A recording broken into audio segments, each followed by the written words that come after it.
বন্ধুরা, রাস্তার দোকানে কচুরি খেতে কার না ভালো লাগে। তবে আজ আমি বানাবো আলুর খাস্তা কচুরি, যেটা খাওয়ার পর দোকানের স্বাদ ভুলেই যাবে। আর আজ আমি সেই রেসিপি নিয়ে এসেছি তোমাদের সাথে শেয়ার করতে। নমস্কার বন্ধুরা, সুপ্রিয়া কিচেন ব্লগে সবাইকে স্বাগত। আশা করি তোমরা সবাই খুব ভালো আছো। আজ আমি তোমাদের দেখাবো শীতকালে সকালে টিফিনের জন্য গরম গরম খাস্তা আলুর কচুরি। তাহলে দেরি না করে ঝটপট দেখে নিই আলুর খাস্তা কচুরি বানানোর জন্য কি কি নিয়েছি। খাস্তা আলুর কচুরি বানানোর জন্য এখানে 5টা মাঝারি সাইজের আলু ছোট ছোট করে কুচে নিয়েছি। 300 গ্রাম ময়দা, 1 বাটি সাদা তেল নিয়েছি। এই বাটির 2 বাটি সাদা তেল লাগবে। এছাড়া 1 চামচ আদা বাটা, অল্প ধনিয়া পাতা কুচানো, একটা মাঝারি সাইজের টমেটো কুচানো, আর নিয়েছি 3টে কাঁচা লঙ্কা কুচি। এছাড়া নিয়েছি 1 চামচ লবণ, হাফ চামচ হলুদ গুঁড়ো, হাফ চামচেরও কম কাশ্মীরি লঙ্কার গুঁড়ো, হাফ চামচ জিরে গুঁড়ো, হাফ চামচ চিনি। ফোড়নের জন্য নিয়েছি 1 চামচ 5 ফোড়ন। বন্ধুরা, সেই জন্য আমি প্রথমে ময়দাটাকে ময়াম দিয়ে নেব। তাই দিয়ে দিলাম অল্প লবণ, অল্প চিনি, আর দিয়ে দিলাম 2 চামচ সাদা তেল। এবার আমি হাত দিয়ে ময়াম দিয়ে নেব। ময়াম দেওয়া হয়ে গেছে, এবার জল দিয়ে ভালো করে মাখিয়ে নেব।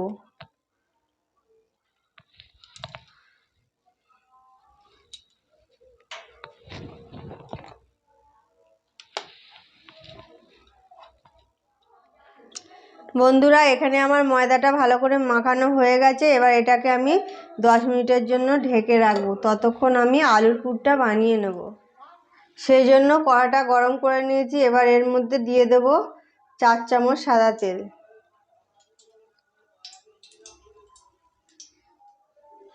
তেলও গরম হয়ে গেছে। এবার এর মধ্যে দিয়ে দেব 5 ফোড়ন।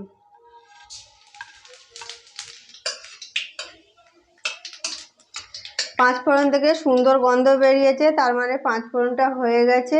এবার এর মধ্যে দিয়ে দেব আগে থেকে কুচিয়ে রাখা আলুগুলো।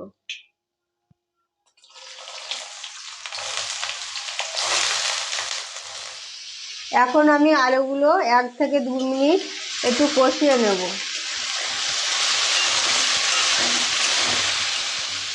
2 মিনিট ধরে আলু কষানো হয়ে গেছে। এবার এর মধ্যে দিয়ে দেব আগে থেকে কুচিয়ে রাখা টমেটো, আর দিয়ে দেব কুচানো কাঁচা লঙ্কা। এবার একটু নেড়ে দেব। আলু, টমেটো, কাঁচা লঙ্কা কষানো হয়ে গেছে। এবার আমি দিয়ে দেব লবণ। এবার দিয়ে দেব হলুদ গুঁড়ো, কাশ্মীরি লঙ্কার গুঁড়ো, আর জিরের গুঁড়ো, আর সবশেষে দেব অল্প চিনি। এই সব কিছু দিয়ে আরও একটু কষিয়ে নেব। আর একটু কষিয়ে নেওয়ার পর দিয়ে দেব আদা বাটা।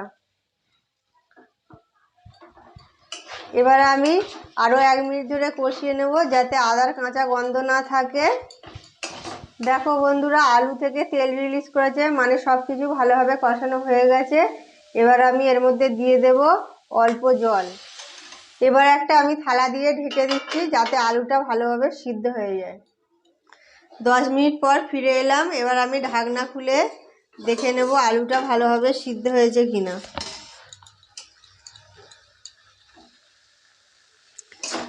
বন্ধুরা, আলু ভালোভাবে সিদ্ধ হয়ে গেছে। এবার এর মধ্যে দিয়ে দেব কুচিয়ে রাখা ধনিয়া পাতা। বন্ধুরা, আলুর পুর রেডি হয়ে গেছে। এবার আমি গ্যাসটাকে বন্ধ করে একটা পাত্রে তুলে নেব।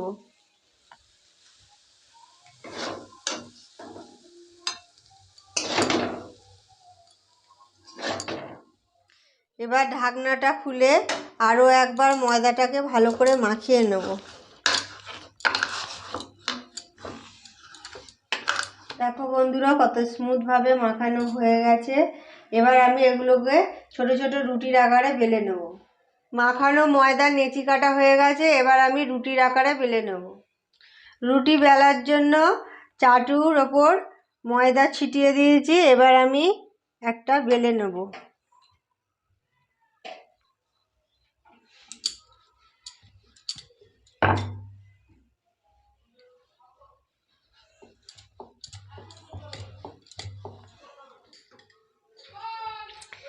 রুটির আকারে বেলা হয়ে গেছে, এবার এর মধ্যে আমি দিয়ে দেব আগে থেকে তৈরি করে রাখা আলুর পুর।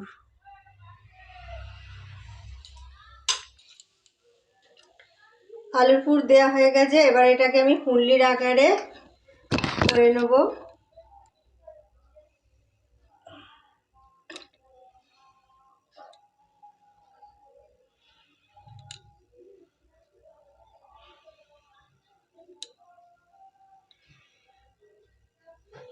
এই ফুললির আকার দেওয়া হয়ে গেছে, এবার এরকম করে নিলাম, নিয়ে আবার একটু হালকা করে গোল গোল করে নেব।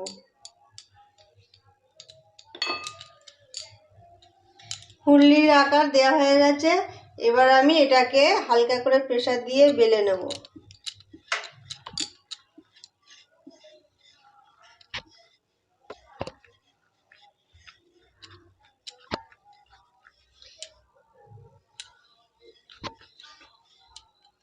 এটা বেলা হয়ে গেছে, এরকম ভাবে একে একে সবকটা বেলে নেব।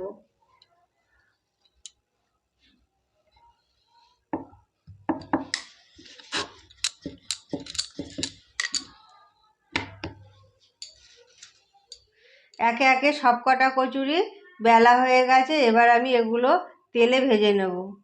সেই জন্য কড়াটা গরম করে নিয়েছি, এবার সেই কড়ার মধ্যে দিয়ে দেব তেল। তেল বেশ অনেকটাই দিতে হবে, কারণ ডুবো তেলে কচুরিগুলো ভেজে নেব।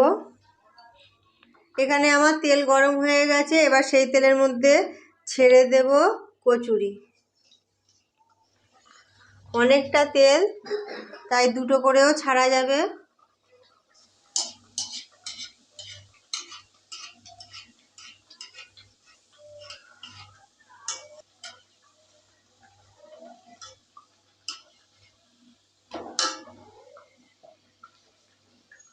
কচুরিগুলো 2 থেকে 3 মিনিট লাল লাল করে ভেজে নিয়েছি, এবার আমি তুলে নেব।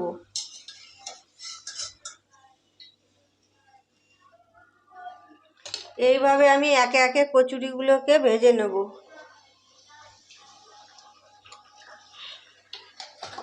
দেখো বন্ধুরা, সব কটা আলুর কচুরি প্লেটে সাজানো হয়ে গেছে সসের সাথে গরম গরম পরিবেশনের জন্য।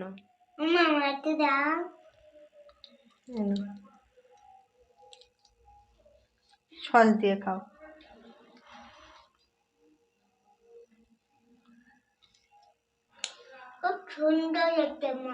আমার এই খাস্তা আলুর কচুরি রেসিপিটি যদি তোমাদের ভালো লেগে থাকে তাহলে একটা লাইক, শেয়ার, কমেন্ট এবং আমার চ্যানেলটিকে সাবস্ক্রাইব করার অনুরোধ রইল। ভালো থাকবে, সুস্থ থাকবে, দেখা হবে পরবর্তী পর্বে।